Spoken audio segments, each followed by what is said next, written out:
Solo menjadi saksi bisu dilaksanakannya kegiatan Muktamar PP Muhammadiyah ke-48 pada tanggal 18 sampai tanggal 20 November tahun 2022. Sebagian besar seluruh wilayah Indonesia mengirimkan utusannya tidak terkecuali Kecamatan Lubuk Kilangan Kota Padang, Sumatera Barat. Maka dari itu pada kesempatan kali ini mari kita dengar secara eksklusif kegiatan apa saja yang dilaksanakan pada muktamar tersebut bersama pimpinan cabang Muhammadiyah Lubuk Kilangan Bapak Haji Sril Ahmad Sarjana Agama. Assalamualaikum warahmatullahi wabarakatuh.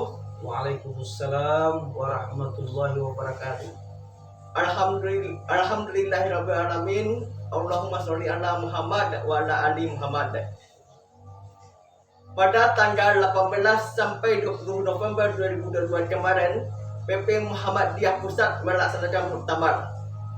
Salah satu keputusan penting yang dihasilkan adalah terpilihnya kembali petahana sebagai Ketua Umum Muhammadiyah Pusat. Alangkah eloknya kita bahas apa saja kegiatan muktamar Muhammadiyah tersebut, yang mana pada saat ini kita hadirkan Ketua PP Muhammadiyah Kecamatan Lubuk Kilangan Bapak Haji Sril Ahmad Sarjana Agama.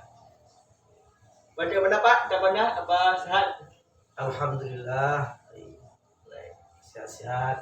Dan juga kita mendoakan semoga Sakti juga selalu sehat dan tetap bersemangat. Amin amin. Sebelum kita bahas Pak, Bapak asli orang mana? Baik, kita sampaikan sedikit sejarah atau perjuangan saya sampai ke Kecamatan Lubuk Kilangan ini.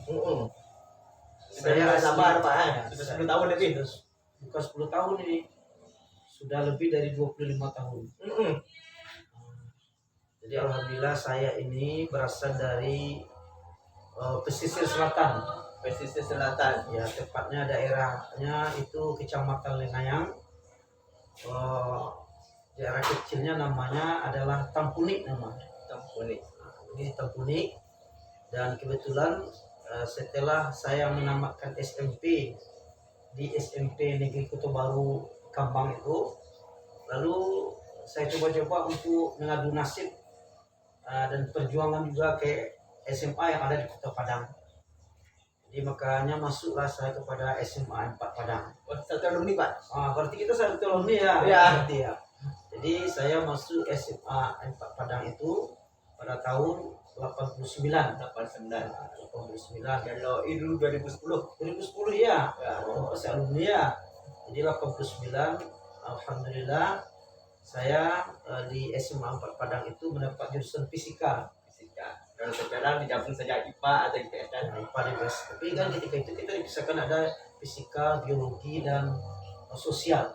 Jadi kebetulan kita memilih jurusan fisika karena saya juga menghobi untuk mata-mata pelajaran fisika itu seperti matematika, fisika dan kimia.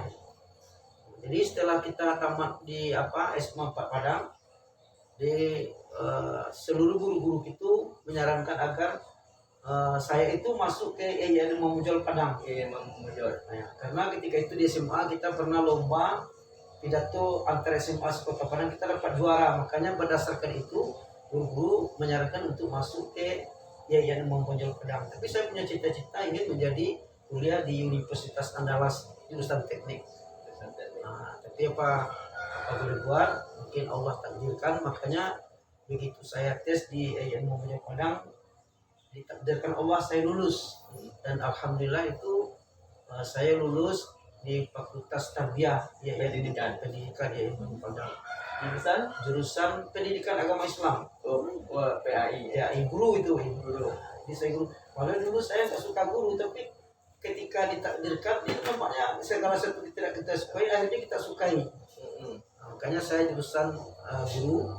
Dan alhamdulillah ketika kita di IAIN Mamujol Padang itu, karena kita berasal dari sekolah umum, kita coba untuk mengikuti kuliah di IAIN Mamujol Padang itu dengan mengambil kursus bahasa Arab. Jadi guru saya itu Profesor Dr. Pak Julius Masmud. Nah, itu guru bahasa Arab. Dan juga saya ikut kursus bahasa Inggris. Dan alhamdulillah itu pada tahun 1997 itu menamatkan IAIN Imam Jol Padang, dapat gelar sarjana agama SAG. Dan ketika sudah tamat itu kita coba-coba mencari pekerjaan. Saya juga pernah mengajar di Balai Latihan Kerja Padang. Di Sungai Padang. Di Sungai Padang nanti. Karena ketika kuliah kita pernah juga tinggal di sana. Sehingga kita juga mengambil kursus di sana, jurusan elektronika. Dan juga saya juga sebelum ke Balai Latihan Kerja Padang itu tinggal di BLK itu, saya juga tinggal di Masjid Ihsan Muhammadiyah. Saya menjadi guru mengaji, termasuk ini banyak guru-guru mungkin ini termasuk juga guru. Saya pernah mengajar juga. Ada Pak Marjoni, kemudian Ruspadiri sama-sama jadi guru di Masjid Ihsan Muhammadiyah. Dan setelah itu kita juga pernah menjadi guru di SD Dian Andalas. Selama 15 tahun lebih. 15 tahun lebih ya Pak ya? Ya, selama 15 tahun lebih. Baru setelah itu saya diangkat menjadi pegawai negeri di Kementerian Agama Kota Padang tahun 2016. Sampai sekarang alhamdulillah saya bertugas di Kantor Urusan Agama Kecamatan Lubuk Pinangan. Itu sekedar mungkin sejarah riwayat hidup. Dan alhamdulillah itu pada tahun 2000 adalah orang Bandar Buat ini yang baik kepada saya. Katanya, Pak Ustadz tinggal di masjid lagi, tinggal di rumah saya katanya. Siapa tuh orangnya? Jadi kata ibu itu, gimana saya tinggal di rumah ibu? Saya berikan kamar untuk Ustadz satu, kemudian makan gratis, dan saya berikan pula anak saya pada Ustadz satu. Kalau gitu baiklah. Jadi itu sudah dapat jodoh tuh. Jodoh itu ya kan. Dan Tanpa ditanya diungkapkan. jadi tahun 2000 itu maka saya pikir-pikir tidak ada orang yang sebaik ini, maka saya ambil, saya tinggal di rumahnya, maka menjadi orang Bandar Buat lah saya. Dan juga dan murid saya dan istri saya itu juga pernah saya ngajar mengaji di masjid sebelah. bukan di Musala Ikhwanul Muslimin. Dan alhamdulillah sekarang sudah ada hasilnya, sudah punya 3 orang anak. 3 orang anak, alhamdulillah. Perempuan semuanya. Alhamdulillah perempuan semuanya, cuma saya satunya laki-laki. Paling ganteng di rumah. Itu paling ganteng di rumah saya sendiri. Makanya ada juga, dan alhamdulillah itu karena kita jadi guru di Masjid Ihsan, banyak murid-murid kita yang juga aktif ketika masih muda-muda itu saya mengikuti kegiatan pergerakan Muhammadiyah ini.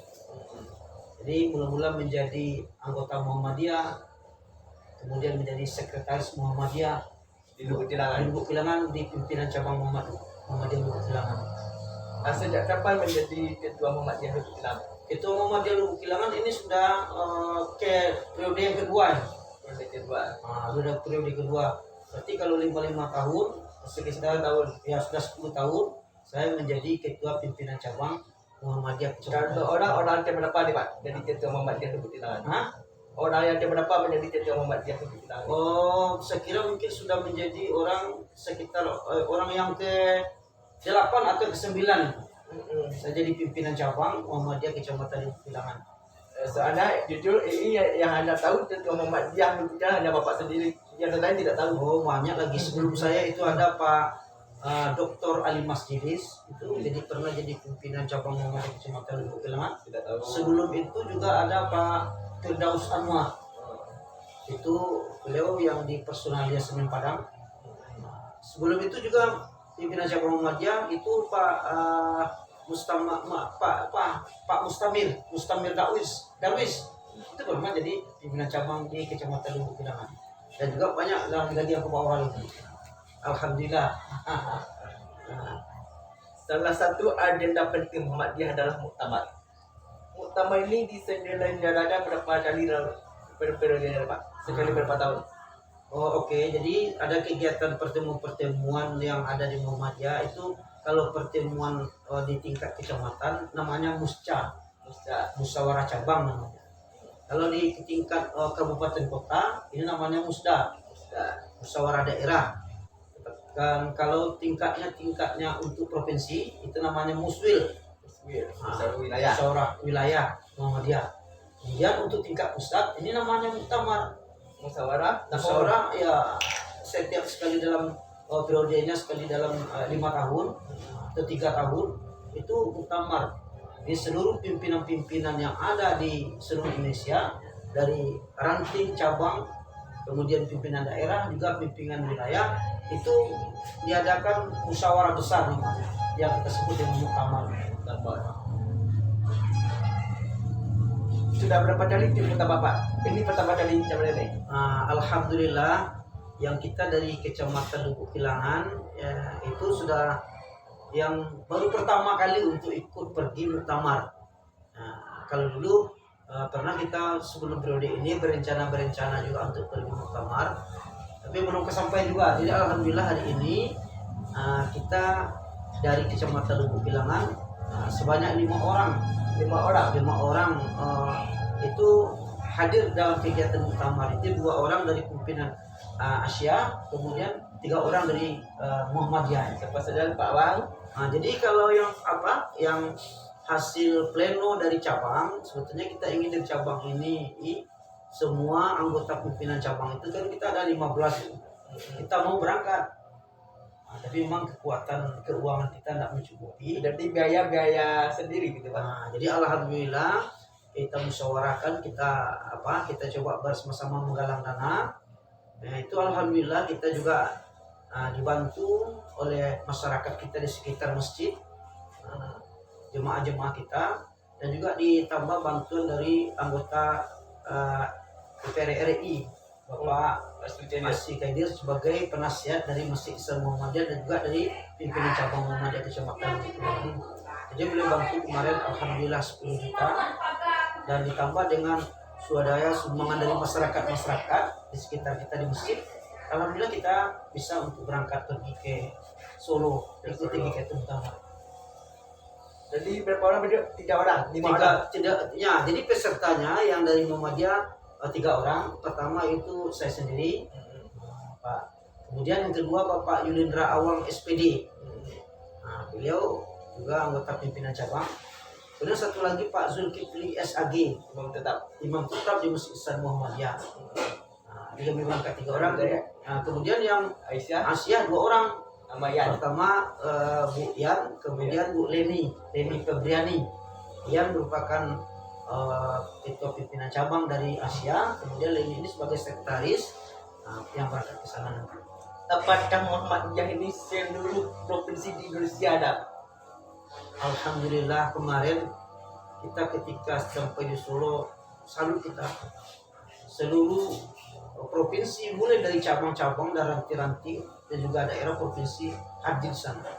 Jadi ketika tanggal 18 itu dan juga sebelum tanggal 18 kan ada muktamar itu, kota Solo itu macet. Saya ketemu ada dari Papua pun ada, Papua dan juga Sulawesi. Jadi nampak di situ ketika sudah bergabung bahwa Muhammad itu besar sekali, ramai sekali, dan sekolah-sekolah di Solo itu kemajuan bukan main, sekolah-sekolah Muhammadiyah. Jadi alhamdulillah kemarin dari berbagai provinsi datang. Hadir semuanya. Selain memutuskan ketua Muhammadiyah yang Muhammadiyah sekarang, apa keputusan penting yang dapat dihasilkan Pak? Terima kasih. Jadi ketika di muktamar itu, di samping juga pemilihan pimpinan pimpinan pusat, itu adalah hal yang jelas juga dibahas juga isu-isu sentral yang ada di Indonesia. Apa tuh? Seperti bagaimana kita warga Muhammadiyah ini melaksanakan teknologi yang soleh. Dikata sekretaris Muhammadiyah, pimpinan pusat Muhammadiyah Pak Mufti Adi itu, jadi katanya Abdul Mufti itu, jadi salah satu agendanya bagaimana warga Muhammadiyah itu bagaimana memanfaatkan teknologi yang ada hari ini menjadi berteknologi yang soleh. Jadi ditanya oleh orang bagaimana teknologi yang soleh itu, bahwa kita warga Muhammadiyah tidak ketinggalan zaman, tetapi juga kita bagaimana memanfaatkan itu untuk kebaikan-kebaikan agama kita, untuk kemajuan-kemajuan negeri ini. Makanya salah satu isu juga dibahas tadi. Dan juga pada pertemuan itu juga dibahas pemilihan pimpinan pusat Asia. Asia. Jadi sudah ada pula ketua Islam Muhammadiyah ya. Sudah ada nasionalnya. itu sudah ada. Siapa orang? Oh, saya lupa orangnya dia. Tapi sudah terpilih itu ya. Ya terpilih itu untuk pimpinan Asia.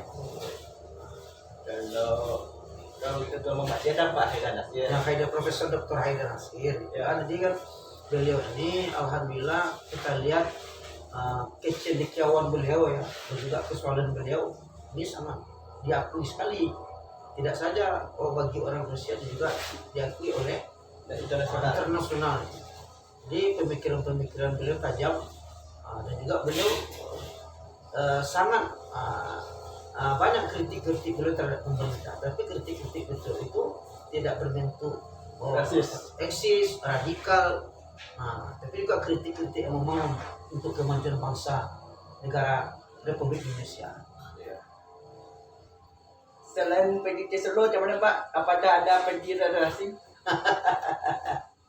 Jadi alhamdulillah mungkin ini pula momen terbaik barangkali mungkin kita pergi ke sana. Jadi kita berangkat itu kan harinya hari Jumat. Di tanggal 17. Hari Jumat berangkat kita dari Bandara Minangkabau, terus ke Tangerang, transit lagi ke Solo. Sampai di Solo itu kita sampai di Solo maghrib di sana. Dan alhamdulillah inilah kiranya kawan-kawan kita juga banyak di sana. Dan juga kawan-kawan Muhammadiyah kita juga sana. Jadi rombongan kita dari Padang ini dijemput oleh kawan kita juga Muhammadiyah di sana. Dia punya kendaraan dan dijemput, dan kita juga dibawa ke rumah. Nggak boleh kita menginap di tempat penginapan itu. Di sana dia di rumahnya, karena dia sudah lama juga nggak bertemu dengan kita. Mereka ke rumah itu ramai ke rumahnya tuh 5 orang tuh. Alhamdulillah kita yang perempuan itu berangkat dengan mobil, itu dengan rombongan PCM PAU. Yang PCM PAU itu sekitar 41 orang dia berangkat itu dengan mobil. Tapi seluruh kecamatan di Kota Padang pergi pula Pak. Pergi ya. Lubek ada juga utus. Jadi kita karena ibu-ibu ini dia pengen untuk juga rekreasi, kita tumpangkan saja ke PCM PAU itu. Mungkin puluhan ribu daripada peserta Pak. Oh ya, puluhan ribu. Macet kota Solo itu. Jadi ketika kita sampai di Solo, di bawahnya kawan kita itu namanya si In namanya. Dia udah lama merantau juga di sana dan juga sudah berhasil nih. Bawanya ke rumahnya, kemudian kita diantarkan ke tempat penginapan itu. Di SD, di MI apa itu? Di MI kita menginap. Jadi karena kita ingin setia dengan kawan-kawan, kita coba menginap di MI itu. Di satu malam menginap di sana. Waduh, pelayanan orang sana bukan main. Kebesaran Muhammadiyah. Sekolah-sekolah Muhammadiyah itu berpartisipasi, dan guru-guru Muhammadiyah, dan selama kami di penginapan itu tidak pernah putus konsumsi. Itu kita harapkan. Lalu hari yang kedua kita setelah selesai pergi muktamar, dan ketika muktamar itu alhamdulillah ketika pembukaan muktamar itu kan dibuka oleh Pak Presiden Pak Jokowi. Jadi kiranya nggak semuanya pengunjung yang bisa masuk ke dalam ruangan arena Stadion Manahan itu. Hanya 10 orang. Alhamdulillah kita dari undangan ketiga-tiganya yang masuk dapat menyaksikan pembukaan itu bukan main berjasa. Di snack cukup, kemudian pelayanan kita cukup, dan ramai sekali. Jadi 3 orang alhamdulillah kita ikut di sana. Jadi ibu tidak ikut Dan ibu-ibu 1 orang cuma yang dapat Leni Pegriani itu. Kemudian dia nggak dapat ikut karena tiketnya hanya 10 untuk Kota Padang. Tiket 10 Kota Padang. Ibu dapat 4. Alhamdulillah. Saja dapat tuh. Ya mungkin alhamdulillah lah dapat 4. Ya, ini kan kemudian kita ikuti kegiatan muktamar. Alhamdulillah ramai sekali. datang ketika itu Pak Jadi Samsudin, ketua lama, kemudian datang juga tokoh-tokoh Muhammadiyah, kemudian datang juga pejabat-pejabat pemerintah. Cuman Anies nggak datang ketika itu karena beliau ada acara di tempat yang lain. Tapi yang lain hadir. Bapak Amin Rais juga dapat hadir ketika itu. Hadir ketika itu. Jadi alhamdulillah sangat meriah sekali. Baru setelah selesai muktamar kita dijemput oleh kawan tadi kembali. Kita baru pergi ketika harinya hari yang kedua, hari yang ketiga dibanyakan hari Minggu. tanggal 20. Hari Minggu kita dibawanya untuk pergi studi banding di sana. Kita pergi ke Jogja melihat bangunan-bangunan dan juga perguruan-perguruan tinggi Muhammadiyah yang ada di Jogja.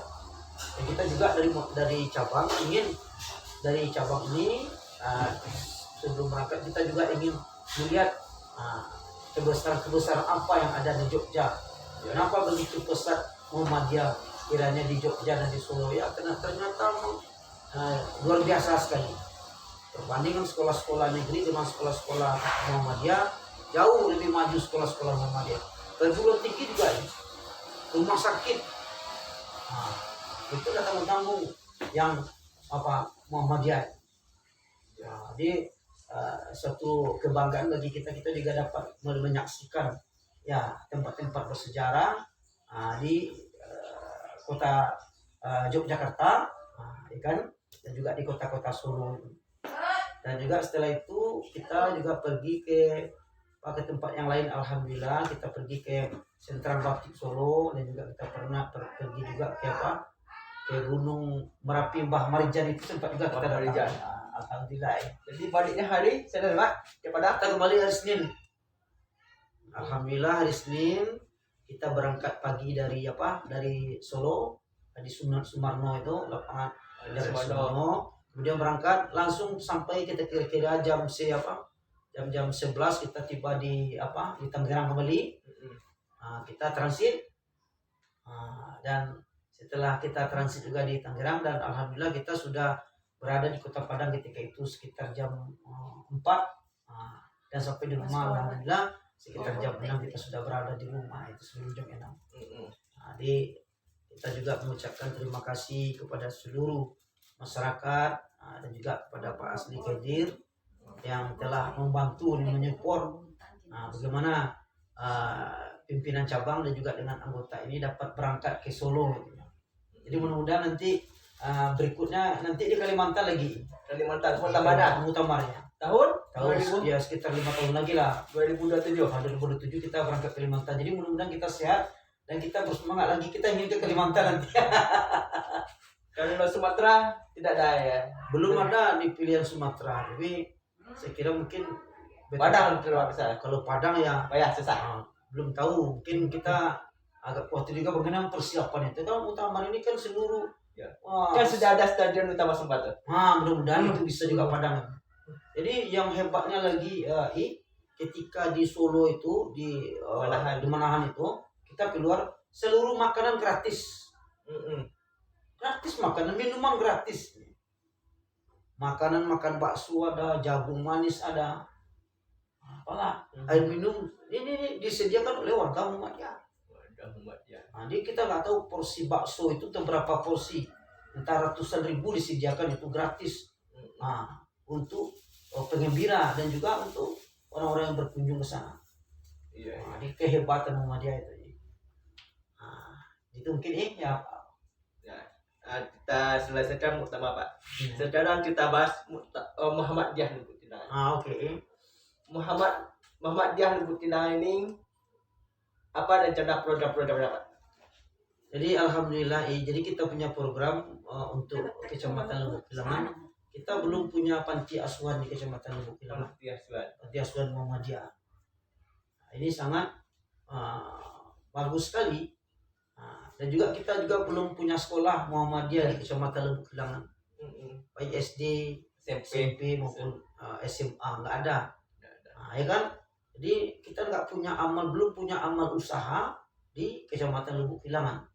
Jadi ke depan kita punya rencana bagaimana kita punya sekolah dulu kabarnya dulu menurut cerita orang tua kita dulu, kita juga sudah punya sekolah ini di Masjid Ihsan itu ada SD dulu, tapi nggak ketemu dengan saya. Kabarnya sudah ada itu. Nah, dipindahkan ke tempat yang lain, kabarnya sudah itu hilang dalam peredaran aja. Nah, sudah tuh juga panti asuhan, kita juga punya panti asuhan. Jadi kita ada rencana kita ini, kalau ada dapat tanah kita ingin mendirikan sekolah. Nah, kemudian juga kalau ada nanti kita usahakan kita juga punya panti asuhan. Nah, sebetulnya kita juga ada punya tanah itu di dekat RCTI ini, itu ada Musala Nur Ihsan. Nur Ihsan itu sebetulnya kan itu hasil perjuangan orang-orang tua kita, tokoh-tokoh Muhammadiyah juga Kecamatan Lembuk Kilangan itu. Tanahnya luas di sana dulu tuh, tapi ya karena mungkin tidak diurus segala macamnya, sekarang banyak hanya tinggal musala aja lagi. Mudah-mudahan dapat dana. Mudah-mudahan dapat dana kita nanti kita buat di sana panti asuhan.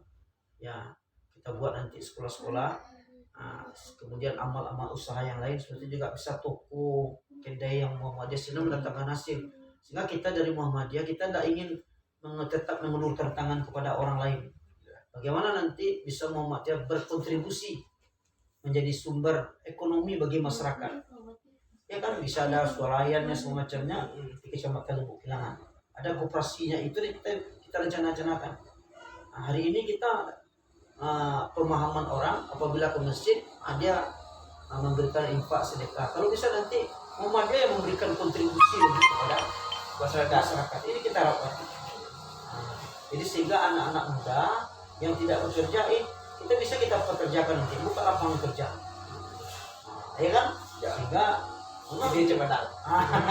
jadi memang tidak dipandang sebelah mata oleh orang Muhammadiyah di Kecamatan Kilangan ini.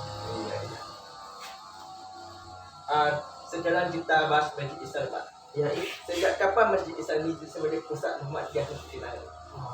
terima kasih. Sebetulnya Masjid Ihsan ini mulai dari dulunya waktu itu masih surau namanya. Ini sudah ada pergerakan Muhammadiyah oleh orang-orang tua kita. Jadi ada Pak Ui namanya yang dulu itu, ada Pak Kamal namanya, jadi Pak Nasir namanya, itu udah tokoh-tokoh Muhammadiyah. Pak Azmi Rahman yang sudah meninggal dunia, itu dari dulu ini sudah dijadikan sentra Muhammadiyah. Nah, sehingga dulu kita juga pernah terjadi perselisihan dengan masjid-masjid yang lain. Orang menganggap sebelah mata Muhammadiyah. Katanya Muhammadiyah ini kalau orang Muhammadiyah tidak berdoa, tidak berzikir. Nah, itu sebetulnya karena Bapak bilang ini, Pak. Bagaimana menanggapi orang-orang seperti itu, Pak? Terima kasih. Sebetulnya Muhammad kepada ini sendiri pernah datang. Pernah supaya di sana bismillah, Bang. Terima kasih. Sebetulnya orang ini tidak mengerti. Ya. Sebetulnya yang Muhammadiyah itu artinya kan pengikut Muhammad. Ya. Semua orang sebetulnya pengikut Muhammad. Ya kan, baik orang Kristen, orang yang lain, tapi ikut Muhammad. Cuma dalam organisasi Muhammadiyah ini organisasi, bukan aliran ini yang perlu kita ketahui. Jadi organisasi pergerakan perjuangan gerakan amal ma'ruf nahi munkar dikelola. Kenapa dikelola? Sebab kita mengakui dari Muhammadiyah ketika kita bersama-sama, ketika kita berjemaah, kita akan bisa mengajak orang, menyuruh orang, bahkan bisa melarang orang untuk berbuat keji dan munkar. Tapi kalau sendiri tanpa organisasi, kita akan sulit mengajak dan menyuruh orang. Ya. Jadi Muhammadiyah. Kemudian bagaimana Muhammadiyah ini tidak baca basmalah? Sebetulnya bukan tidak baca basmalah. Dalam hadis ini kita coba mengumpulkan hadis bahwa surah Al-Fatihah itu boleh baca basmalahnya jahar, boleh baca basmalahnya sir. Itu kedua-duanya ada hadisnya. Ya. Cuma kita dari Muhammadiyah ini kan harus memilih, tidak bisa memakai kedua-duanya. Ada satu. Setelah ditakrir hadis, kemudian Muhammadiyah lebih memakai sir. Tapi menurut tarjih yang terbaru hari ini boleh nih sir atau jahat tidak jadi persoalan Muhammadiyah. Jadi kepaham masyarakat, cuman kalau tidak pakai basmalah, jahar, sir bismillahnya batal Muhammadiyah. Udah ya Fatihah ya. Orang Fatihahnya katanya gitu. Jadi paham yang salah. Kemudian bagaimana? Setelah sholat, orang Muhammadiyah itu tetap berzikir, Ya. tetap berdoa, cuma caranya yang berbeda.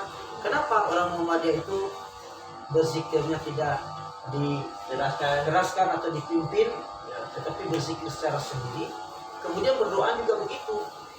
Kalau Muhammadiyah itu berdoa dia secara sendiri, tetapi kalau yang lain itu dia berdoa itu dipimpin oleh imam. Tidak cukup sampai masalah bismillah Pak. Malam sampai pula orang berminta kepada ini. Sembahyang sunat tu 2 rakaat je. Sampai dah je. Jadi terima kasih. Sebetulnya persoalan itu persoalan yang sudah lama. Ya. Jadi katanya kan bahwa sholat malam tarawih itu katanya kan masna dua-dua kan begitu. Ya. Tapi kita lihat hadis itu hadisnya dari Aisyah bahwa Nabi melaksanakan sholat malam itu tidak lebih dari 12 rakaat, 11 rakaat maksudnya. Ya kan? Baik dalam bulan puasa maupun dalam bulan Ramadan. Dia 4-4-3. Lalu dalam hadis itu jangan kau tanya berapa lama. Jadi orang Muhammadiyah mengamalkan hadis ini dari Aisyah bahwa Nabi 4-4-3. Jadi kemudian ada orang melaksanakan 2-2-2, kemudian 3, kemudian ada 3 istilahnya. Bagi warga Muhammadiyah itu tidak jadi masalah itu. Cuma dari luar Muhammadiyah aja yang sinis. Tapi nggak perlu hari ini, alhamdulillah ini tidak banyak lagi. Tidak banyak lagi sinis. Seterusnya Pak. Ya, Apa pesan-pesan terhadap warga Muhammadiyah khususnya Kecamatan Lu? Terima kasih. Itu pesan terakhir. Jadi kepada generasi muda harus kita kembali mengkaji sejarah Muhammadiyah. Kemudian rirah semangat bermuhammadiyah. Bagaimana kita mengkaji? Tentu kita kaji juga kita pelajari biografi tokoh-tokoh Muhammadiyah di Kecamatan Lu. Ya kan? Kita ikuti pengajian Muhammadiyah. Bagaimana kehidupan warga Muhammadiyah? Dia dapat buku panduan buku tuntunan hidup warga Muhammadiyah. Ya kan? Bagaimana warga Muhammadiyah dalam tingkat bagaimana makan keyakinan warga Muhammadiyah ini. Ya kan? Sehingga kita tidak menginginkan nanti kalau kita tidak mengikut pengajian, tidak banyak bertanya dan tidak banyak membaca biografi warga-warga Muhammadiyah, kita takut nanti Muhammadiyah ketinggalan nama saja di Kecamatan Lubuk Kilang. Jadi alhamdulillah hari ini mungkin warga Muhammadiyah Lubuk Kilangan tetap eksis walaupun dia tidak mempunyai kartu Muhammadiyah, tetapi dia berani mengatakan bahwa saya adalah warga Muhammadiyah. Makasih. Terima kasih pula Pak atas tersedia waktunya Ya. untuk datang ke sini untuk menghadiri podcast ini. Ya. Semoga dengan podcast Bapak ini orang lebih mengenal Muhammadiyah lebih dalam lagi. Terima kasih dan juga Bapak mendoakan semoga tetap sukses, jaya dan sehat selalu dan tetaplah berkreasi seperti hari ini. Dan Bapak bangga bahwa tidak semua generasi muda dapat membuat konten-konten yang seperti ini. Jadi memang kita berdakwah ini tidak hanya melalui mulut, tapi melalui konten-konten seperti ini adalah dakwah hari ini. Inilah yang kita sebut dengan kesalahan berdakwah, kesalahan berteknologi. Kita dapat menyampaikan informasi, berdakwah tidak hanya melalui mesin-mesin, tapi melalui media-media sosial. Sukses selalu. Amin. Terima kasih Pak. Sama-sama sukses Pak. Alhamdulillah. Assalamualaikum warahmatullahi wabarakatuh. Waalaikumsalam warahmatullahi wabarakatuh.